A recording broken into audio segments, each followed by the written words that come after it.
In example 3, we're going to start by finding inverses of a 3 by 3 matrix. In order to do that, we're going to use the Gauss-Jordan elimination.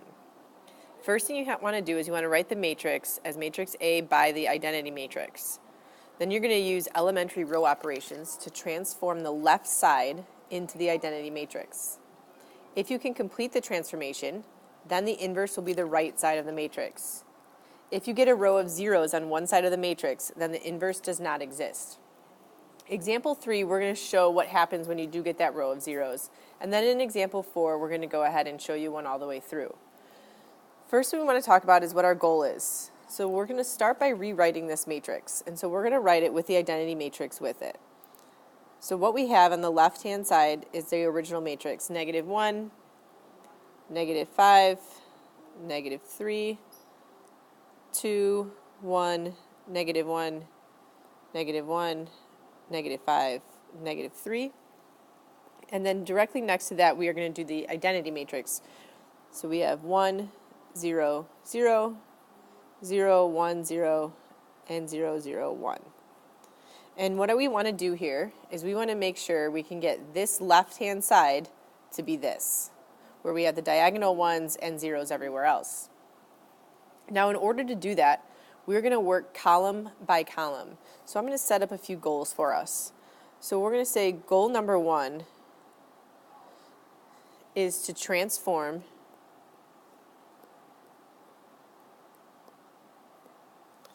the first column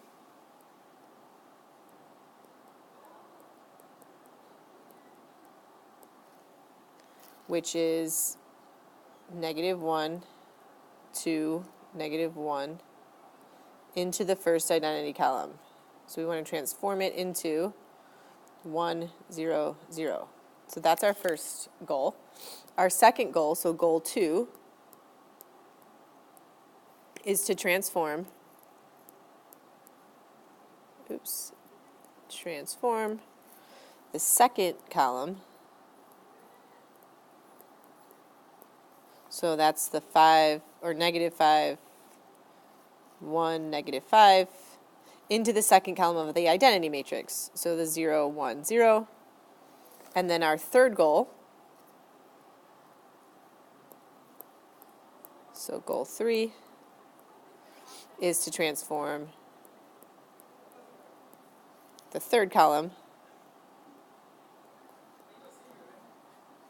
And we want that one to be -3, -1, -3, and that's going to transform into the third column of the identity matrix, which is the 0, 0, 1. Now, in order to do that, to do those transformations, if you think back to the other day, we started doing that where Alex gave us kind of what we needed to move around and what we wanted to get where. Now you're going to do that on your own. All right, so let's start with goal number 1. And goal number 1, we need to move this column right here, the -1, 2, -1, into 1, 0, and 0. Anytime you're doing that, you always want to do and transfer the 1 first. So what we want to do is find where that 1 is at. So that means we have this -1. And anytime we go from this to a 1, just like before, you want to multiply by the reciprocal. So what we want to do here is we want to take row 1, column 1, and we want to set that equal to 1. In order to do that, we're going to multiply row 1 by -1. And we are replacing row 1. So what that looks like, if we go back to our original, we are just replacing the very first row. So we're multiplying everything in this first row, everything, by -1. So that means we have +1, +5, +3, -1, 0, and 0. Everything else is going to stay exactly the same. So this is still 2, this is still 1, -1, 0, 1, and 0, -1, -5, -3, 0, 0, and 1. what we've created is the one that we want right there. The next thing we have to do is we have to get both of these to be 0. And it doesn't matter which one you start with. You can do either one you want first. Now remember, to get to 0, we want to multiply a row, the row with the 1 in it, by the opposite and then add it together. So in this case, if we take a look at making this 2 into a 0, we want to multiply row 1 by this opposite, so by -2, and we want to add it to row 2. So it's going to look like this. So we want to take row 2, column 1, oops, let me go back. We want to take row 2, column 1, and we want it to be 0. So in order to do that, we need to multiply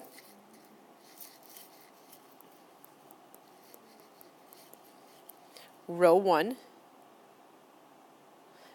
by -2 and add it to row 2. So it looks like this. We're taking -2 times row 1. We are adding it to row 2, and what we are doing is replacing row 2. So if we do that, now row 1 is staying the same. We're not changing it. So this stays 1, 5, 3, -1, 0, and 0.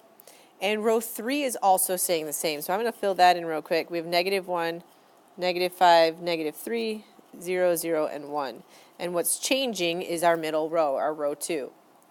And to do that, what we need to do is we need to take -2, multiply it by here, and add it to here. So -2 times 1 is -2, and -2 plus 2 is 0.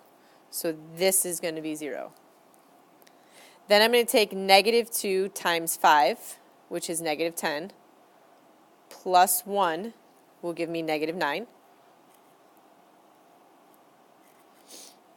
Then I want to take -2 times 3 and add it to -1. So -2 times 3 is -6, and -6 plus -1 will give us -7. Then I'm continuing on the other side. I got to take -2 times -1, which is 2. Add that to 0, gives me 2. Then I'm taking -2 times 0, which is 0. Adding it to 1 will give me 1. And then I'm taking -2 times 0 here, which is 0, plus 0 will give me 0. Okay, so now I've got, if I take a look, I've got my 1, I've got my 0, I need this one to be 0. Well, in order to get that one to be 0, if I take a look at the matrix that I have right now, this number plus this number is 0. So all I need to do here is add row 1 to row 3. So my goal here is to get row 3, column 1 to equal 0. And to do that, I'm going to add row 1 plus row 3. And that's going to replace row 3. So row 1 is going to stay the same, 1, 5, 3, -1, 0, and 0. Row 2 is going to stay the same this time, so 0, -9, -7, 2, 1, and 0. And I'm replacing the third row. And I'm replacing that third row by adding together this and this. So 1 plus -1 is 0, so that goes here. 5 plus -5 is 0. 3 plus -3 is 0. -1 plus 0 is -1. 0 plus 0 is 0. And 0 plus 1 is 1. So then what I have, and I should notice, is that I have this row right here of all zeros. This tells us the inverse does not exist.